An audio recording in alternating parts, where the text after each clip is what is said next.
There's a young man that I know, his age is 21. Comes from down in southern Colorado, just out of the service, and he's looking for his fun someday soon, going with him someday soon.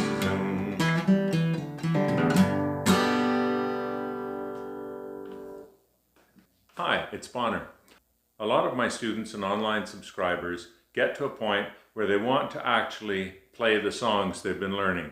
How do I transition from learning the parts of a song to actually being able to play the song all the way through? Here are 3 core skills that you can work on and that you need to master in order to assemble a song into a performable piece. So the first thing you need to do is master all the chords in the song. In the case of our example song, Someday Soon, we're playing a G with F sharp bass, E minor, C and a G, B minor with an F sharp bass,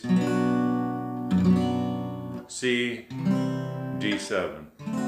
And then later in the last line we're playing A minor 7, D7 and G.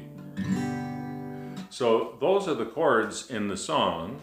There's an A7 in the bridge, but other than that, those are the chords in the song. You have to know those chords. So step 2, you have to learn how to change in between the chords. So for example, if I'm playing from G to F sharp bass, that's very easy change.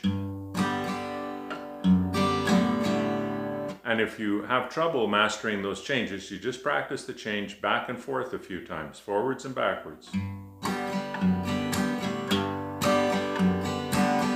So let's try a different one just to point out that example. Let's say I'm going from E minor to C. I play E minor.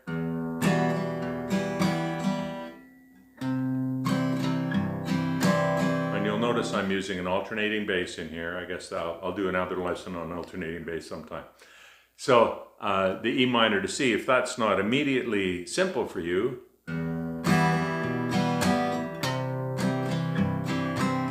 then what you do is you just play the E minor, move around to the C, move back to the E minor, and you just go forwards and backwards a few times and your chord changes will start to feel more natural. The third thing that we want to do before we start practicing the song as a piece, and I'll say there's 3A and 3B. First of all, in your method, make sure that you're not working on too much of the song at once. This is point 3A. Just work on 1 or 2 lines at a time until you feel comfortable with those 1 or 2 lines. Then work on another 1 or 2 lines. You'll find that most songs have a tremendous amount of repetition, so you're going to be able to learn 3 or 4 lines and you'll be able to play the verses. In this particular example, line 1 and 3 are identical. Line 2 and 4 of the verse are very slightly different. And the 3B is sing along to catch your phrasing. So one of the questions that comes up all the time for students is, how do I know exactly when the chords change? Well, the simple way to know exactly when the chords change, of course you can count out the strums, and that's always a good idea, but really the thing is, most of the time you're learning a song either that you already know or that you can easily listen to on YouTube or wherever you like to listen to music. And so what happens is when you listen to songs, your mind stores a lot of the information, in particular about where the chords change. So what you can do is you can access that information by singing along with the song as you're practicing. Now, a lot of people say, well, I don't like to sing, I don't want to sing, I sound terrible. No one cares what you sound like in the first case because no one's listening to you when you're practicing. But if you really are too shy to sing out loud or what have you, it doesn't matter.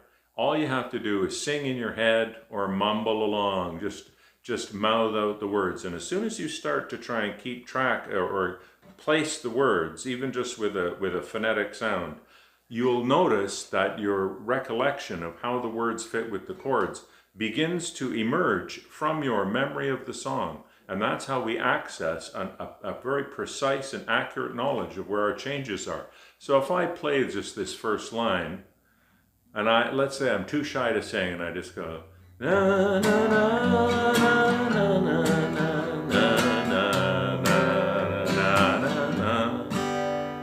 Just by singing along with na na na or la la la or mumbling along or even just singing in your head is enough to elicit the memory from your auditory memory of the song. And you will find that you possess a much more accurate sense of exactly where the chords go, much more than you thought you did, because you've listened to the song, and after one or two listenings of a song that you're interested in, your auditory memory does store a huge amount of precise information about the song. You can access that information, and this is how. Now, if you do want to play and sing the song, eventually you do want to actually work on singing the song. That'll be in a different video. You do want to work on singing the song yourself or playing along with somebody else who wants to sing with you. But in the meantime, you have to go through this exercise because we have to have a precise knowledge in our hands in order to be able to deliver the song. We can't be guessing where the chords change. You'll notice when my chords are changing, they flow very naturally and very easily.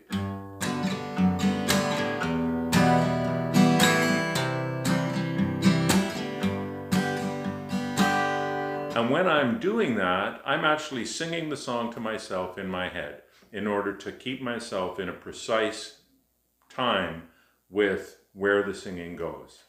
Okay, so those are my 3 tips. Learn your chords really well. Practice changing chords until all your chord changes are completely fluid and easy for you to play.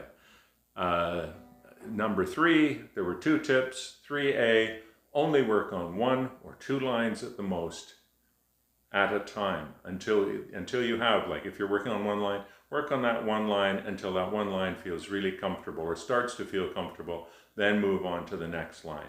And 3B is when you're practicing, sing along. You can sing along in your head, you can mumble along, you can make any sound you want, or you can actually sing, whatever you're capable of. But if you sing along, what you're doing is you're drawing your stored auditory memory of how the song goes out of your mind, and it's coming into your fingers, and you will immediately feel a much higher level of confidence in exactly where the chord changes go. So I hope that's helpful. I'm Bonar, and come on back and visit me again soon at Bonar Guitar.